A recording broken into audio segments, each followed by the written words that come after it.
இடத்துக்கு என்ன பேர்? ஃபூலசாங்சி. இது வந்து இந்த குளத்துக்கு பேர் வந்து தான் இவர் சொன்னது. என்னால் அதை சரியாக உச்சரிக்க முடியாது, அதனால தான் நண்பரை கொண்டு சொல்ல வைத்தேன். இது வந்து நாங்கள் நிற்கிறது டென்மார்க்கில் ஹேர்னிங் நகரத்தில். இங்கே வந்து பாருங்கள், ஒரு பெரிய ஒரு குளம். இது இந்த குளத்தடியில் தான் நிற்கிறோம். இந்த குளத்தடியில் பார்த்தீங்கன்னு சொன்னீங்கன்னா கணக்க அடுக்கு மாடி தொடர்கள், இதுகள் வீடு தானே, என்ன வீடுகள் இருக்கின்றன. அதே மாதிரி அங்காலயம் பார்த்தீங்கன்னா வீடுகள் இருக்கின்றன.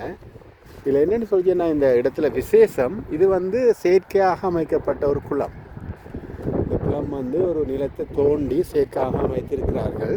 அது என்னென்னு சொல்லினால் வந்து ஒரு வீதி ஒன்று அமைப்பதற்கு வந்து மண் தேவைப்பட்டிருக்கு.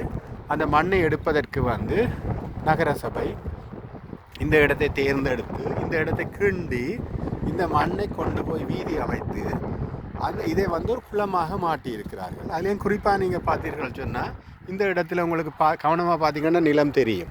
கிட்டத்தட்ட இதில் ஒரு 2 அடி 3 அடி தண்ணி தான் நிற்குது. ஆனால் வந்து இது போக போக போக போக வந்து அங்கால மிக ஆழமாக போகிறதாம். அப்போ இந்த இடத்துல வந்து இவர்கள் இந்த மண்ணை எடுக்கும் போதே வந்து சும்மா மண்ணை அல்லாமல் இது ஒரு திட்டத்தோடு தான் செய்திருக்கிறார்கள். அதற்கு பிறகு என்ன செய்கிறார்கள்னு சொல்லிச்சுன்னா வந்து இந்த இடத்துக்கு அண்மையிலே வந்து குடிமனைகளை அமைக்கிறார்கள். எப்பயுமே வந்து வெளிநாடுகளில், குறிப்பாக வந்து இந்த மேற்கு நாடுகளிலே ஒரு ஒரு ஒரு நீர்நிலை, அதாவது நாங்கள் வசிக்கும் இடத்துல இருந்து ஒரு நீர்நிலை பக்கத்தில் இருந்தால், அல்லாட்டி தூரத்தில் கண்ணுக்கு தெரிந்தால், அல்லாட்டி ஒரு மலை தெரிந்தால், அல்லாட்டி ஒரு கடல் தெரிந்தால், அல்லாட்டி சில நேரங்களில் பெரிய விவசாய நிலங்கள் தெரிந்தால் வந்து அந்த இடங்களுக்கு வந்து சரியான பெறுமதி கூட இருக்கும். அப்போ என்ன நடக்குதுன்னு சொல்லி சொன்னால் வந்து இவர்கள் அந்த பல்தரப்பட்ட முறையிலே வந்து ஒரு பொருளாதார ரீதியான ஒரு மேம்பாட்டையும் செய்யக்கூடியதாகவும் இந்த விடயங்களை எப்படி அமைத்திருக்கிறார்கள் என்று பார்க்கிறோம்.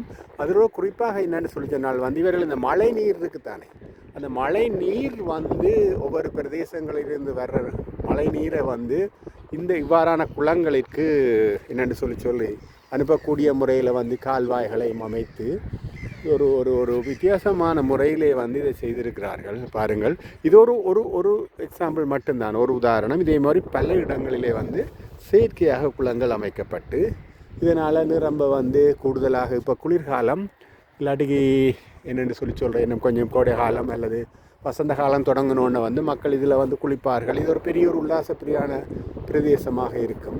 இந்த பிரதேசத்தை சுற்றி இருக்கிற வீடுகள், காணிகள் எல்லாம் வந்து மிகவும் பெருமதியானவையாக மாறுகின்றன.